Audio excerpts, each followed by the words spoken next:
जय हिंद एवरीवन। तो कैसे हो आप सभी? आई होप सब अच्छे होंगे और अपनी तैयारी अच्छे से कर रहे हैं। दोस्तों आप सभी का एक बार फिर से वेलकम है आपके प्यारे से YouTube channel Hind defence academy पर।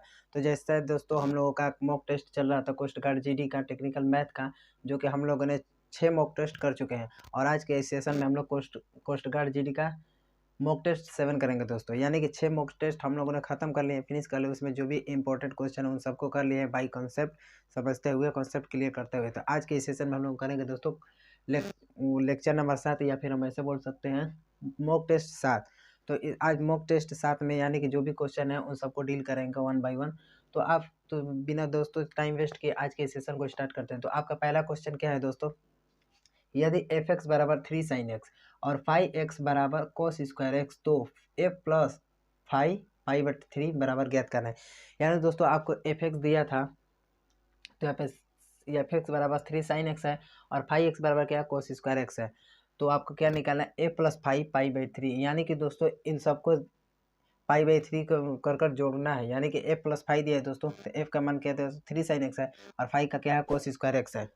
कोस स्क्वायर एक्स है तो क्या करेंगे, इन दोनों के साथ पाई/3 लगाकर इसको जोड़ेंगे तो हमारा आंसर आएगा। तो सबसे पहले इसको हल कर लेते हैं। तो यहाँ पे क्या है दोस्तों, एफ एक्स बराबर क्या क्या मान है? 3 साइन एक्स। 3 साइन एक्स के जगह क्या लिखेंगे दोस्तों? पाई/3।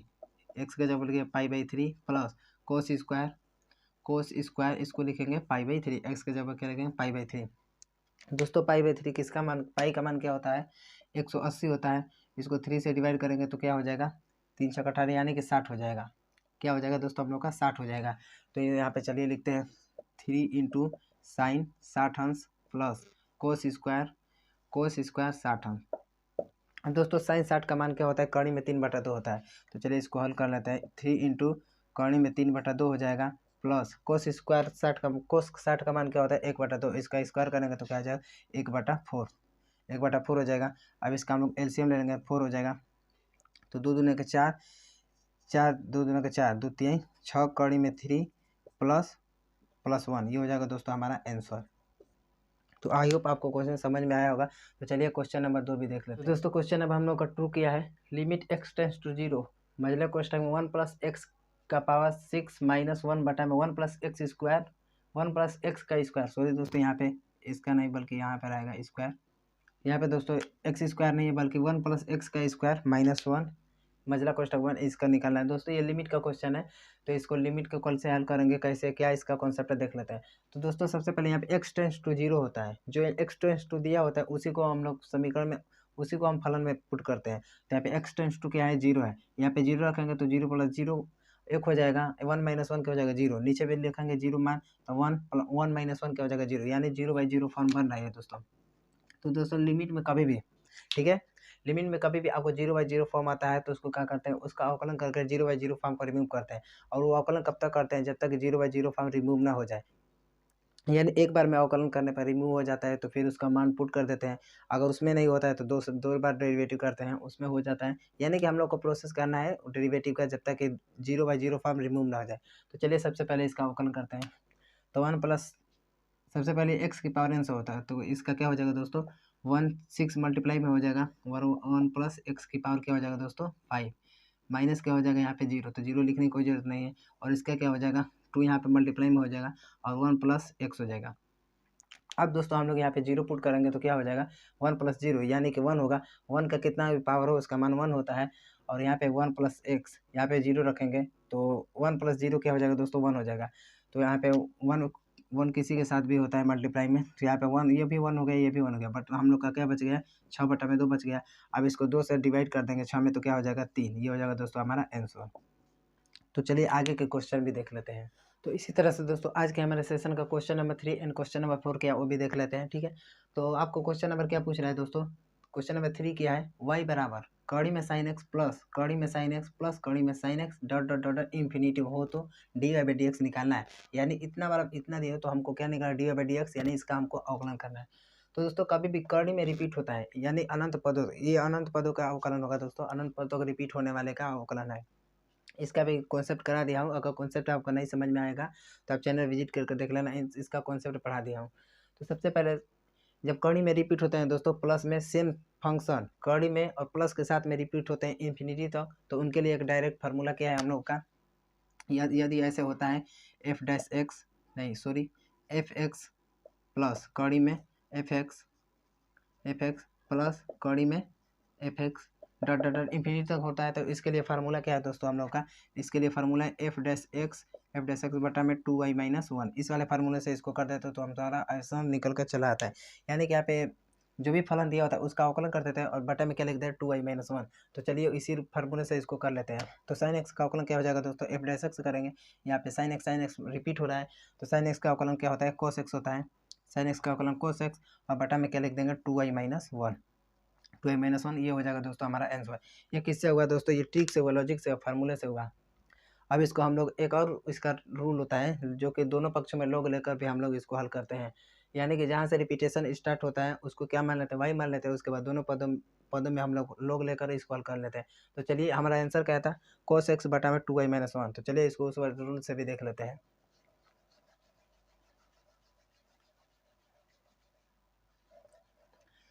तो दोस्तों हम लोग ट्रिक से कर लिया फार्मूला से। अब इसको क्या बोलते हैं, दोनों पक्षों में लग लेते हैं, उसको कैसे करेंगे दोस्तों। कभी भी सेम फलन प्लस के साथ में कड़ी में रिपीट होता है, तो जहाँ से रिपीटेशन स्टार्ट होता है वहाँ से हम लोग क्या अज्यूम कर लेते हैं, वाई का अज्यूम कर लेते हैं, क्योंकि वाई बराबर कड़ी में साइन एक्स, तो ये किसका मान है, वाई का मान है। तो जहाँ से रिपीटेशन स्टार्ट होता है उसको वाई अज्यूम कर लेते हैं। ये तो सिर्फ स्टार्टिंग का है, ठीक है, ये तो स्टार्टिंग का है हम लोग का साइन एक्स। और ये जो साइन एक्स है कड़ी में, फिर प्लस कड़ी में साइन, यहाँ से रिपीटेशन स्टार्ट हो रहा है, यानी कि रिपीटेशन यहाँ से यहाँ तक स्टार्ट है, इन्फिनिटी तक है, तो इसको वाई अज्यूम कर लेंगे। तो लिखेंगे y बराबर कड़ी में साइन एक्स प्लस वाई। अब इसका स्क्वायर करने के लिए कड़ी हटाने का स्क्वायर करेंगे तो हो जाएगा वाई स्क्वायर बराबर क्या हो जाएगा, वाई स्क्वायर बराबर साइन एक्स प्लस वाई। अब दोस्तों इसका अवकलन कर लेते हैं कि इसका अवकलन करते हैं एक्स के सापेक्ष में।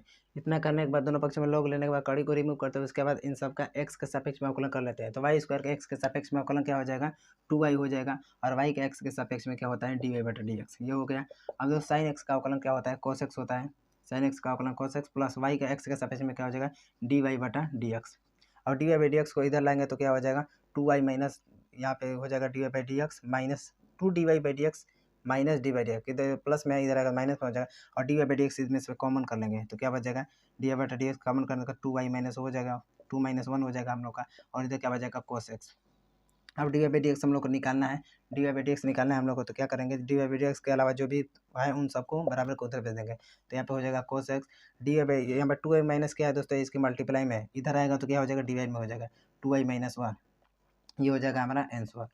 आप लोग लेकर भी चाहें तो कर सकते हैं, और या फिर जो फार्मूला आपको बताया एफ डैश एक्स बटा में 2y-1 उससे भी कर सकते हैं। हम लोग का आंसर क्या आएगा, सेम आएगा cos x बटा में 2y-1। ठीक है, आपको उससे भी करके बता दिया और लोग लेकर भी बता दिया, आपको समझ में आएगा।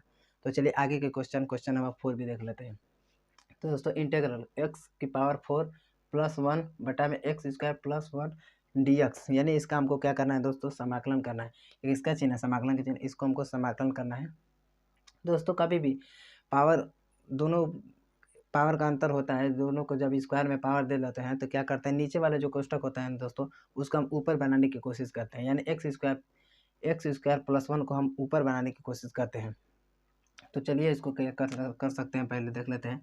इंटीग्रल यहाँ पे x⁴ -1 प्लस 2 बटा में क्या लिख देंगे x² प्लस 1।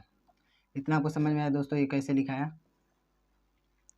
यहाँ पे क्या है दोस्तों, x⁴ यहाँ पे था x⁴ प्लस 1, ठीक है, यहाँ पे x⁴ प्लस 1 तो क्वेश्चन का है। अब दोस्तों इस वाले जो नीचे का ब्रैकेट होता है उसी को ऊपर बनाने की हम लोग कोशिश करते हैं। तो कैसे बनाते हैं तो आपको बता ही दिया, x⁴ -1 प्लस 2। अब दोस्तों यहाँ पे 2 को इधर करेंगे, यहाँ पे कोष्टक तोड़ेंगे तो ये 2 यहाँ पे आ जाएगा, तो ये 2 में से -1 घट जाएगा तो क्या बच जाएगा, 1 बच जाएगा। ठीक है, हम लोग को 1 बच जाएगा। अब 1 बच जाएगा तो क्या हो जाएगा x⁴ प्लस 1, यानी कि इतना हल करने पर हम लोग का ये प्राप्त हो जाएगा। तो हम लोगों ने कुछ नहीं किया, बस -1 करके प्लस 2 कर लिया, जिससे हम लोग का ये प्राप्त होगा। अब दोस्तों इसको a² - b² के फार्मूले पे ब्रेक कर लेते हैं, तो हो जाएगा इसका x⁴ -1, फिर हो जाएगा x⁴ प्लस 1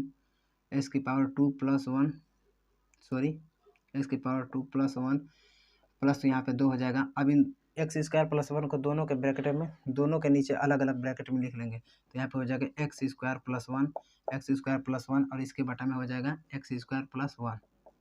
नीचे वाला ब्रैकेट ऊपर बना लिए। अब दोस्तों एक्स स्क्वायर प्लस वन से x square plus one cancel out होकर 1 हो जाएगा, तो हम लोग का क्या बच जाएगा x square minus one plus two बटा में क्या हो जाएगा एक्स स्क्वायर प्लस वन। तो दोस्तों चलिए अब इसका हम लोग समाकलन कर लेते हैं। तो एक्स क्यूब का समाकलन क्या होता है, तो एक्स स्क्वायर का समाकलन क्या होता है दोस्तों, एक्स के पावर क्यूब बटा में 3 हो जाएगा, और माइनस वन का समाकलन हो जाएगा एक्स एक्स हो जाएगा। अब क्या बच गया दोस्तों, यहाँ पर 2 मल्टीप्लाई में हो जाएगा। दोस्तों ये क्या है 1 प्लस एक्स स्क्वायर, तो 1/1 + x² किसका अवकलन किसका समाकलन होता है, tan इनवर्स x का होता है। तो यहाँ पे हो जाएगा tan इनवर्स, यानी कि इतना बराबर क्या हो जाएगा दोस्तों, तो मल्टीप्लाई में हो जाएगा, और 1 किसका होता है, tan x का होता है। तो ये हो जाएगा दोस्तों प्लस सी, ये हो जाएगा हमारा आंसर।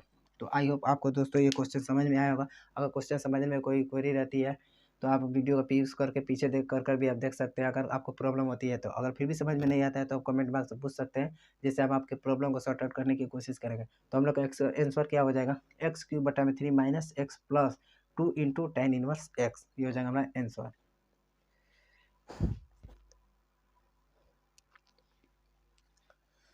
तो चलिए दोस्तों आगे के क्वेश्चन भी देख लेते हैं।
तो इसी तरह से दोस्तों आज के हमारे सेशन का question number 5 and question number 6 क्या वो भी देख लेते हैं।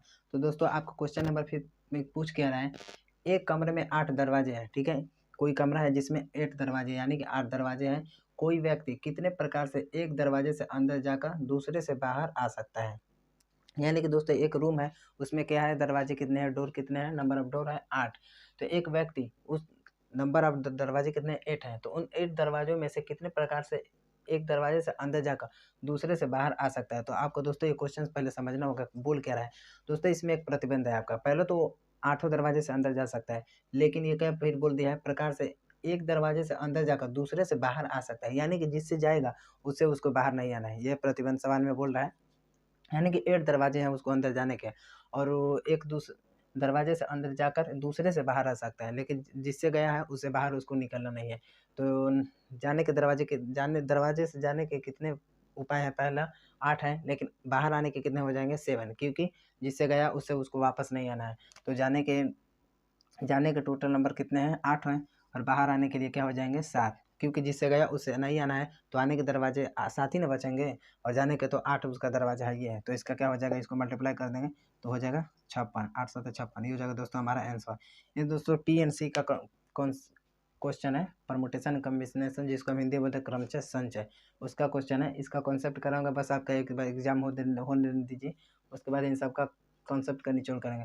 दोस्तों आपका क्वेश्चन नंबर 6 क्या है, 9,5,1 -3 डॉट डॉट डॉट डॉट 20वां पद क्या होगा। ये दोस्तों किसका क्वेश्चन है, ये AP का क्वेश्चन है, APGP, ये APGP का क्वेश्चन है दोस्तों।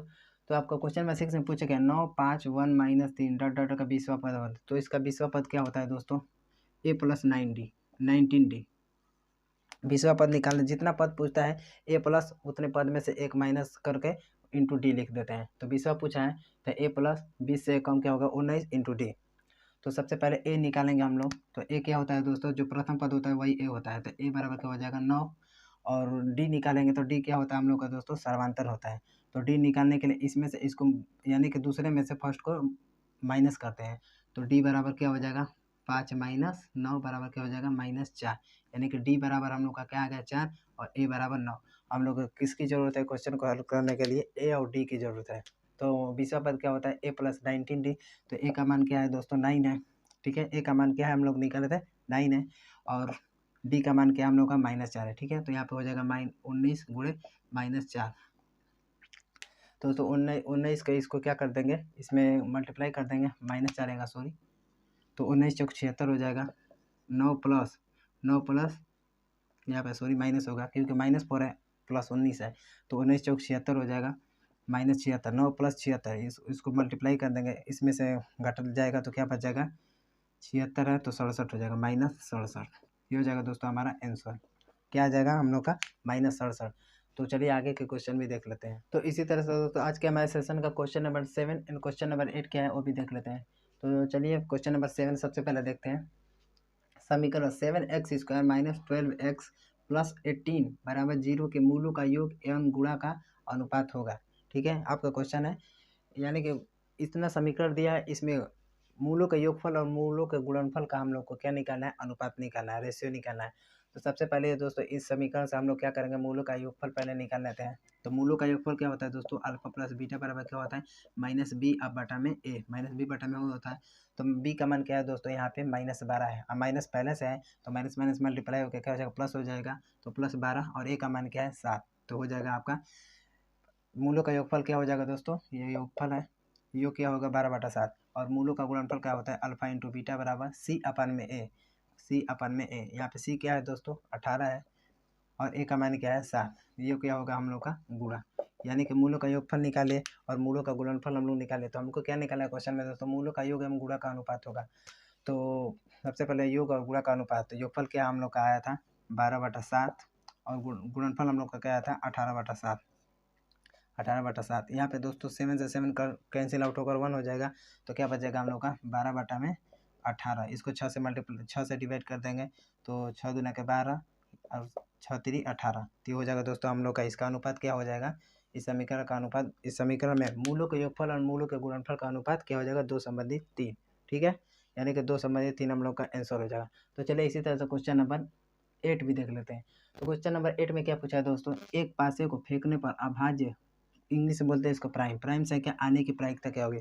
तो सबसे पहले एक पासे को उछालते हैं तो उस पर कितने अंक आते हैं, एक या आ सकता है, फिर 2 या फिर 3 या फिर 4 या फिर 5 या फिर 6, ठीक है। तो एक पासे को फेंकने पर नंबर ऑफ टोटल नंबर कितने आएंगे, टोटल नंबर ऑफ सैंपल कितने आएंगे दोस्तों 1 2 3 4 5 6। हम लोग को क्या निकालना है प्राइम नंबर, यानी कि अभाज्य संख्या, ठीक है। तो प्राइम संख्या क्या होता है दोस्तों, ये 2 होता है, ये 3 होता है और ये 5 होता है। ये हम लोग का 3 क्या होता है, यानी कि 1 से 6 में यही 3 मिलेंगे, आगे भी होते हैं प्राइम संख्या, लेकिन इसमें कितने हैं 3 ही है, क्योंकि पासे में 6 अंक 6 ही डिजिट होते हैं। तो हम लोग का प्राइम नंबर इसमें कितने हैं, टोटल नंबर ऑफ सैंपल कितने हैं दोस्तों, एन एस बराबर हम लोग का क्या है 6 है, और प्राइम निकलने के लिए हम लोग का कितने प्राइम नंबर 2 है 3 है 5 है। तो इसके क्या हो जाएगा, ये 3 हो गया दोस्तों ये। तो प्राइम संख्या कितने होंगे यहाँ पे लिख देंगे 3/6 बराबर कट पीट के क्या आ जाएगा दोस्तों 1/2, यानी कि एक पासे को फेंकने पर प्राइम संख्या आने की प्रायिकता हम लोग का क्या हो जाएगी 1/2। ये हो जाएगा दोस्तों हमारा आंसर। सबसे पहले एक पासे को उछालते हैं तो उस पर 6 अंक आता है, ठीक है, तो हम लोग लिख लिए। उसके बाद इसमें प्राइम नंबर कितने आ जाएंगे 3 आ जाएंगे, तो 3/6 बराबर क्या हो जाएगा 1/2, तो ये हो जाएगा हमारा आंसर। तो चलिए आगे question number 9 and question number last 10 भी देख लेते हैं।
तो इसी तरह से दोस्तों आज के हमारे सेशन का question number 9 and question number 10 last के वो भी देख लेते हैं, ठीक है। तो सबसे पहले क्वेश्चन नंबर 9 में आपको पूछ क्या रहा है, परवलय ax² माइनस by बराबर 0 के नाभि के निर्देशांक है, यानी कि परवलय दिया इसके नाभि के निर्देशांक निकालना है हम लोगों का। तो इसके लिए फार्मूला क्या है दोस्तों, सबसे पहले ax² माइनस by को सबसे पहले हम लोग क्या बनाएंगे, पैराबोला का पहले वो समीकरण बना लेते हैं। तो यहाँ पे हो जाएगा क्या दिया है हम लोग का समीकरण ax² माइनस by बराबर 0 दिया है, ठीक है। तो यहाँ पे by को उधर उधर भेजेंगे बराबर के उधर, तो यहाँ पे हो जाएगा ax² बराबर क्या हो जाएगा by। अब दोस्तों x² बराबर करेंगे तो क्या हो जाएगा b/a इंटू वाई। तो दोस्तों सबसे पहले जिसकी पावर कम होती है उसी के पैराबोला ओपन होता है, ठीक है। तो हम लोग का इसमें किसकी पावर कम है, एक तो स्क्वायर है और वाई के क्या है सिंगल पावर है, तो इसका पावर कम है तो पैराबोला किधर होगा ओपन, वाई की साइड में होगा। अगर यहाँ पे माइनस होता तो माइनस वाई की साइड में होता है, लेकिन माइनस नहीं है तो हम लोग का वाई की साइड में पैराबोला ओपन होगा। तो इधर एक्स अक्ष होता है, इधर माइनस एक्स अक्ष, नीचे इधर ऊपर वाई होता है और नीचे माइनस वाई होता है। तो ये क्या है प्लस वाई है, तो इधर वाई की साइड में ओपन होगा। तो इस दशा में परवलय का नाभि हम लोग का क्या होता है दोस्तों 0, a होता है, 0, a होता है। हम लोग का क्या पूछा है नाभि के निर्देशांक पूछा है, तो बस इतना ही हम लोग को क्या चाहिए a चाहिए। तो दोस्तों यहाँ पे क्या होता है, ये मेन समीकरण क्या होता है, a² बराबर होता है 4ay, a² बराबर क्या होता है 4ay। तो 4a के जगह क्या है दोस्तों b/a है, तो यहाँ पे लिखेंगे 4a बराबर b/में a। अब यहाँ पे a बराबर निकालेंगे दोस्तों तो क्या हो जाएगा b/4a। हम लोग का क्या आ गया a बराबर b/4 है। हम लोग का नाभि का निर्देशांक क्या होता है दोस्तों x² बराबर 4ay की दशा में नाभि का निर्देशांक क्या होता है 0, a का मान क्या है दोस्तों b/4a, तो हो जाएगा 0, b/4a। ये हो जाएगा दोस्तों हमारा आंसर। तो आई होप आपको ये क्वेश्चन भी समझ में आ गया होगा। तो चलिए क्वेश्चन नंबर 10 लास्ट भी देख लेते हैं। दोस्तों दीर्घ 10 नंबर आपको क्या पूछ रहा है क्वेश्चन वो देख लेते हैं, ठीक है। तो दीर्घवृत्त में नाभिलंब दीर्घ अक्ष का 1/3 है तो उसकी उत्केंद्रता होगी, यानी कि हम लोगों का नाभिलंब दीर्घ अक्ष का 1/3 है तो उसकी उत्केंद्रता ई बराबर हम लोग को निकालना है। तो इसको कैसे हल करेंगे, सबसे पहले दोस्तों दीर्घ वृत्त में नाभिलंब दीर्घ अक्ष का 1/3 है, तो दीर्घ अक्ष क्या होता है दोस्तों 2a होता है। दीर्घ वृत्त का दीर्घ अक्ष क्या होता है 2a होता है, और नाभिलंब कितना होता है 2b² a। नाभिलंब कितना होता है 2b² a। अब दोस्तों यहाँ पे तुलना कैसे करना है, नाभिलंब दीर्घ अक्ष का 1/3 है तो उसकी उत्केंद्रता यानी कि नाभिलंब दीर्घ अक्ष का 1/3 है, कौन है नाभिलंब है, और किसका 1/3 है दीर्घ अक्ष का 1/3 है। तो यहाँ पे 1/3 करेंगे दीर्घ अक्ष का, तो क्या हम लोग का आ रहा है नाभिलंब आ रहा है 2b² a। तो चलिए इसको हल कर लेते हैं। कैसे हल करेंगे, सबसे पहले 2 से 2 यहाँ पे ख़त्म हो जाएगा, 2 से 2 यहाँ पे ख़त्म हो जाएगा, तो हम लोग बी स्क्वायर बटा में ए स्क्वायर निकालेंगे। तो ये हो जाएगा, यहाँ पे मल्टीप्लाई करेंगे इधर, तो क्या हो जाएगा ए स्क्वायर बराबर क्या हो जाएगा दोस्तों 3b स्क्वायर, एक बराबर 3b स्क्वायर हो जाएगा। तो ए स्क्वायर बटा में बी स्क्वायर बराबर क्या हो जाएगा 3 हो जाएगा। इसको पलट देंगे तो क्या हो जाएगा बी स्क्वायर बटा में ए स्क्वायर बराबर क्या हो जाएगा दोस्तों 1 बटा में 3। हम लोग को निकालना क्या है, उत्केंद्रता निकालें यानी ई निकालना है। तो ई बराबर फार्मूला क्या होता है दोस्तों, ई बराबर फार्मूला होता है 1 - बी स्क्वायर बटा में ए स्क्वायर। तो बी स्क्वायर बटा में ए स्क्वायर का मान क्या है दोस्तों 1 बटा में 3 दिया है। तो चलिए यहाँ पे पुट कर लेते हैं, ठीक है। तो यहाँ पे 1 - बी स्क्वायर बटा में स्क्वायर का मान क्या है 1 बटा 3 है, 1 बटा 3 होगा। तो ई बराबर क्या हो जाएगा 3 जाएगा, 3 - 1 कड़ी में 2 बटा में कड़ी में 3, यानी कि हम लोग का ई बराबर इसकी उत्केंद्रता क्या हो जाएगा दोस्तों √2/3, ठीक है। ई बराबर क्या हो जाएगा √2/3, ये हो जाएगा दोस्तों हमारा आंसर √2/3। तो आई होप दोस्तों आपका जितना भी आज के सेशन का क्वेश्चन था आपको समझ में आया होगा। अगर इससे रिलेटेड आपका कोई भी डाउट कोई भी क्वेरी रहती है तो आप कमेंट बॉक्स में ऑक्स कर सकते हैं, जिससे हम लोग आपकी प्रॉब्लम को सॉर्ट आउट करने की कोशिश करेंगे। तो दोस्तों आई होप आपको वीडियो पसंद आया होगा। अगर वीडियो पसंद आया तो वीडियो को लाइक कर देना, चैनल पर नए हो तो चैनल को सब्सक्राइब जरूर से कर लेना, और साथ में बेल आइकन को भी प्रेस कर लेना, जिससे आने वाले समस्त वीडियो का नोटिफिकेशन आपके पास तुरंत पहुँचेगा। और इस सेशन को और इस वीडियो को दोस्तों अपने दोस्तों के साथ ज़्यादा से ज़्यादा शेयर करना, जो भी कोस्ट गार्ड का एग्जाम देने वाले हैं, जो भी कोस्ट गार्ड जीडी का प्रिपरेशन कर रहे हैं। तो आज के लिए बस इतना ही दोस्तों, जय हिंद जय भारत।